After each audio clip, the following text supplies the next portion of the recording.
ಕನ್ನಡ ಚಿತ್ರರಂಗದಿಂದ ನಟ ದರ್ಶನ್ ಬ್ಯಾನ್, ತುರ್ತು ಸಭೆ ಕರೆದ ಕರ್ನಾಟಕ ಫಿಲ್ಮ್ ಚೇಂಬರ್.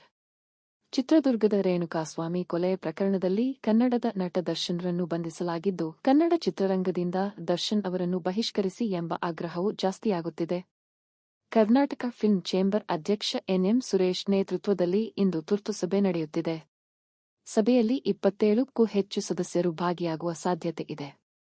ರೇಣುಕಾಸ್ವಾಮಿ ಕೊಲೆ ಪ್ರಕರಣಕ್ಕೆ ಸಂಬಂಧಿಸಿದಂತೆ ವಿವಿಧ ಸಂಘಟನೆಗಳು ಪ್ರತಿಭಟನೆ ನಡೆಸಿದ್ದು, ಅವರನ್ನು ಚಿತ್ರರಂಗದಿಂದ ಬಹಿಷ್ಕರಿಸುವಂತೆ ಒತ್ತಡ ಹಾಕುತ್ತಿದ್ದಾರೆ.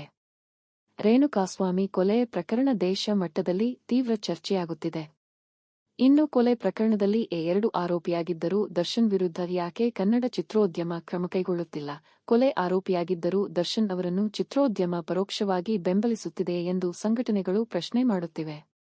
ಈ ಹಿನ್ನೆಲೆಯಲ್ಲಿ ಇಂದು ಫಿಲ್ಮ್ ಚೇಂಬರ್ ತುರ್ತು ಸಭೆ ಕರೆದಿದ್ದು, ಸಭೆಯಲ್ಲಿ ತೀವ್ರ ಚರ್ಚೆ ಬಳಿಕ ದರ್ಶನ್ ಅವರನ್ನು ಬ್ಯಾನ್ ಮಾಡಬೇಕೇ ಬೇಡವೇ ಎಂಬ ನಿರ್ಧಾರ ಪ್ರಕಟಿಸಲಿದೆ.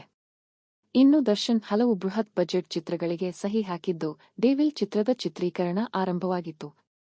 ಈ ಹಿಂದೆ ತಾರಕ್ ಚಿತ್ರ ಮಾಡಿದ್ದ ಮಿಲನ ಸಿನಿಮಾ ಖ್ಯಾತಿಯ ಪ್ರಕಾಶ್, ಡೆವಿಲ್ ಚಿತ್ರದ ನಿರ್ದೇಶನದ ಜೊತೆಗೆ ನಿರ್ಮಾಣ ಮಾಡುತ್ತಿದ್ದಾರೆ. ಡೆವಿಲ್ ಕೇವಲ 25 ದಿನಗಳ ಕಾಲ ಶೂಟಿಂಗ್ ಆಗಿದೆ ಎಂಬ ಮಾಹಿತಿ ಇದೆ. ಮತ್ತೊಂದೆಡೆ ಸಿಂಧೂರ ಲಕ್ಷ್ಮಣ ಚಿತ್ರಕ್ಕೂ ಸಹಿ ಹಾಕಿದ್ದರು. ಕ್ರಾಂತಿ ನಿರ್ಮಾಪಕ ಬಿ. ಸುರೇಶ್ ನಿರ್ಮಾಣ ಹಾಗೂ ತರುಣ್ ಸುಧೀರ್ ನಿರ್ದೇಶನದ ಈ ಚಿತ್ರ ಇನ್ನೇನು ಶುರುವಾಗಬೇಕಿತ್ತು. ಈ ಮಧ್ಯೆ ಜೋಗಿ ಪ್ರೇಮ್ ನಿರ್ದೇಶನದ ಕೆವಿಎನ್ ಪ್ರೊಡಕ್ಷನ್ ಅಡಿ ಮತ್ತೊಂದು ಬಿಗ್ ಬಜೆಟ್ ಸಿನಿಮಾಗೂ ಗ್ರೀನ್ ಸಿಗ್ನಲ್ ಕೊಟ್ಟಿದ್ದರು. ಆದರೆ ದರ್ಶನ್ ಬಂಧನದಿಂದಾಗಿ ನಿರ್ಮಾಪಕರು ಆತಂಕಕ್ಕೆ ಸಿಲುಕಿದ್ದಾರೆ.